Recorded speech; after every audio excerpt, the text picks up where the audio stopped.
it's time to talk about Mercenaries of Trathus. Welcome back, you filthy exiles, and something that I'm the most excited about is the Mercenaries of Trathus League. Now, the biggest thing about this is AGs weren't necessarily very efficient to run on your main character, and now that they're buffed, like, yeah, they could be good, but that's if you're speccing towards a lot of minion life and stuff like that. They're still going to be relatively, I don't know, meh. They haven't really changed anything fundamentally about how the actual gems work, so you don't really get a huge advantage from AGs unless you're like a minion build, right? So the mercenaries are significantly better in every way for that respect, but also we can run things like rings on them, we can run things like amulets on them, and that opens us up to way more support options. So basically where I'm at with it, there's a few things to look for with mercs the way that I see it. So number one will be where they have like blasphemy setups and aura setups. So we're going to be using them as aura stackers. War cries are also going to be really useful. So I'll be on the lookout for different war cries that they pop, and it'll be interesting to see how that affects the way that you play and how often they war cry, things like that. One would assume that they would war cry a lot. Also, the type of the mercenary is going to be important. So we know that there's going to be a large number of different base types, but we just don't know the types. And depending on your play style, it's going to depend on whether you want one that's super aggressive or one that's more defensive. Obviously, this is very similar to Path of Exile, to Diablo 2 level thinking, right? But the biggest advantage here is obviously the gear, and that's what I wanted to talk about today. And there's actually a lot more gear that you think that you could use on your ally, because the stat would be an ally stat, right? Than what you may be able to initially think about. Even things like Beano's kitchen knife poses to be a an advantage to this type of setup. I don't know how powerful Mercenary is going to be just yet. But anyway, let's talk about some of the gear that you could apply to your mercenary to make your build even better. Of course, depending on the mercenary. And when the league comes out next week, we'll actually do a video covering off on breaking down the different mercs and basically talking about what they do and whether they're going to benefit you as well.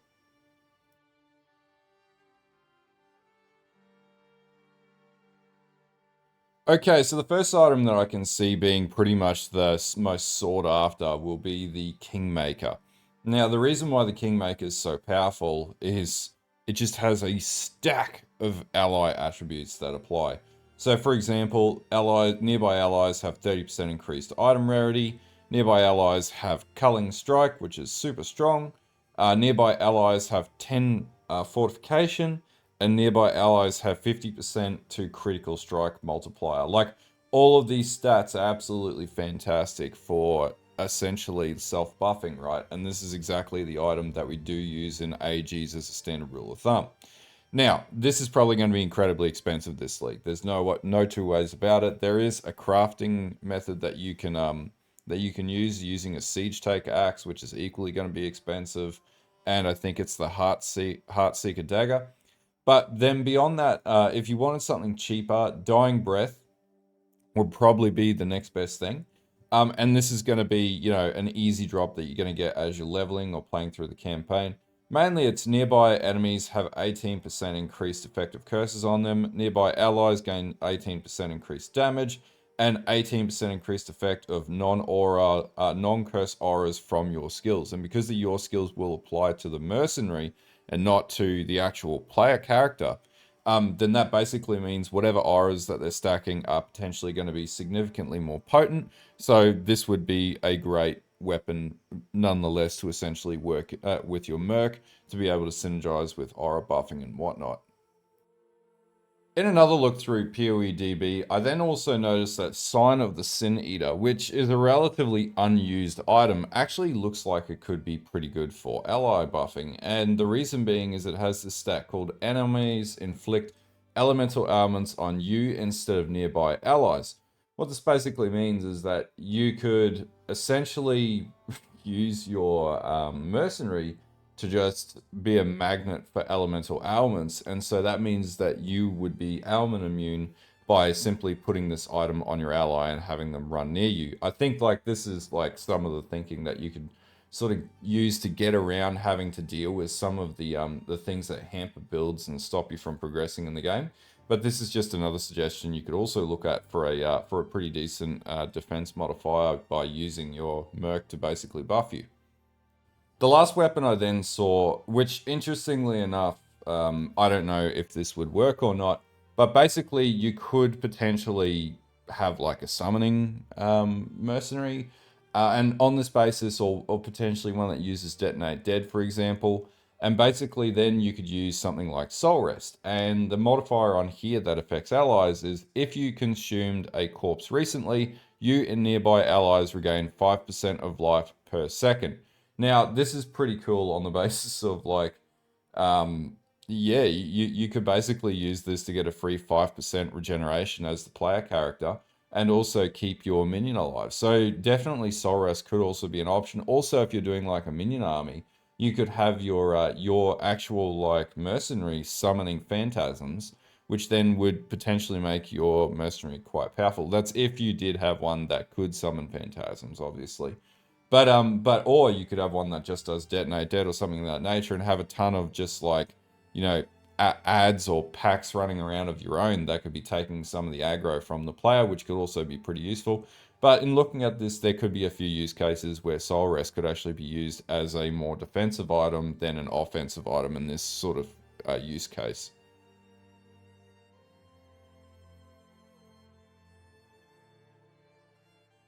Okay, so for shields, basically Victoario's charity makes a lot of sense. The reason for this is 10% chance to grant power charges to nearby allies on kill, and 5% chance to grant frenzy charges to nearby allies on hit, which is pretty useful. I don't know about the consistency of power charges, depends on whether or not mercenaries can output as much damage as a player, but definitely the second stat on this for frenzy charges would be something that would help you, so you wouldn't have to run like Blood Rage or something like that, and that would free up some dual sockets or gem sockets in your configuration. The other one that looks really interesting is Brinrot Flag. Now, this one just really wasn't used very much over very many builds, to be honest with you. But the biggest thing here is Warcries grant Arcane Surge to you and allies with 10% increased effect per 5 power, up to 50%. So, for example, one of the biggest things with this league is Arcane Surge has been buffed, so I wouldn't be surprised if this item has a buff. And I think it's up to 20% additional cast speed now, which is pretty significant.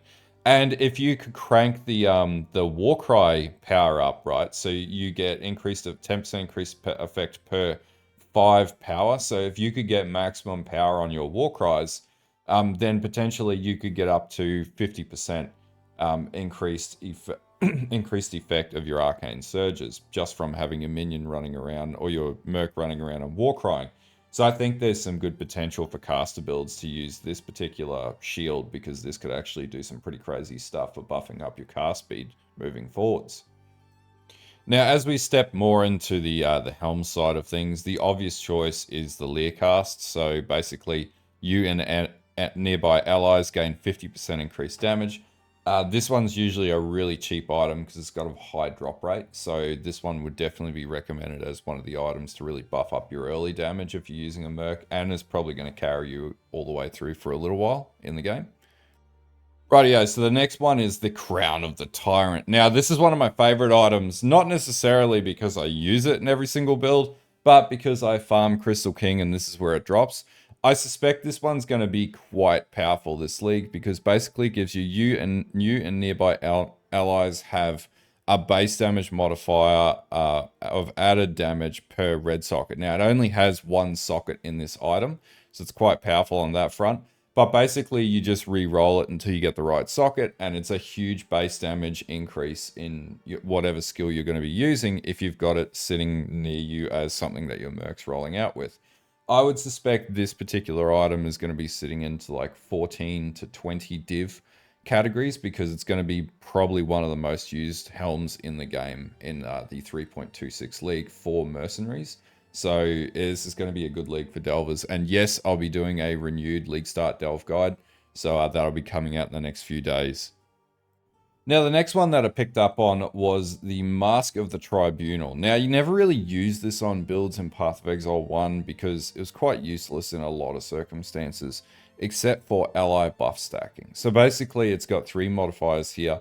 One is allies have 1% chance to block attack damage per 100 strength that you have. So if you have an mercenary that has a high level of strength, then you're going to be able to really take advantage of that and basically do a ton of more block.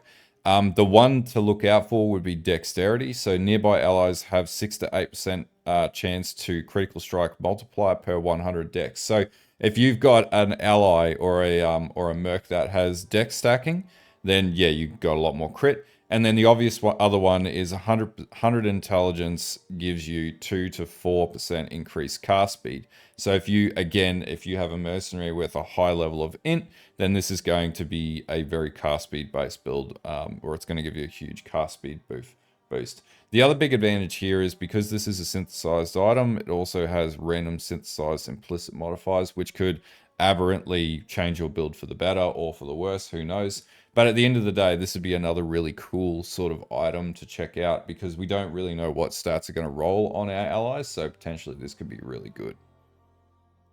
Now, on the front of armors, basically Garb of the Ephemeral is 9 times out of 10 always the best chess piece to run with, for example, AGs. Part of this is nearby allies' action speed cannot be modified to below base value, and nearby enemies cannot deal critical strikes. There's just nothing in the game that buffs up allies that we're aware of, at least, that is as good as this. This is a Cortex drop from memory, so basically you need to do the synthesized bosses, get to Cortex, and then you just farm Cortex. I'd say that, again, this is going to be a very expensive item this league, so I wouldn't be surprised if we're paying multiple divs for this, because it's going to be heavily sought after and heavily farmed. Also, if you're farming Cortex and that content, you're going to have a fun time because you're probably going to be making a lot of bank from the drops that'll drop in there that can buff up allies at the end of the day. The next one that sort of stands out is one that I've generally used on like zombie mancers and whatnot, and that is the Saqawal's Nest. Now, the reason why this is so good, number one, you would need to find another source of Aspect of Avian, for example. But Aspect of Avian also grants Avian's Might and Avian's Flight to nearby allies. Now, potentially, if the minion actually has, and this is one thing that we don't know yet, like can they roll with like Aspect of Avian and stuff like that? If it does, this could be absolutely fantastic. Basically, you could use this to buff up Aspect of Avian, right? So essentially, Avian's Might gives you, I think, double damage, and Avian's Flight gives you increased movement and attack speed and cast speed and whatnot. So potentially, if we can figure out how to use aspects on our minions, or on our, mercenaries, then this could actually be really useful in creating a high octane like movement speed and or potential for double damage sort of thing. It could be really good on melee builds, to be honest with you, like in particular strike builds. But yeah, this is definitely another chess piece that might be worth looking into.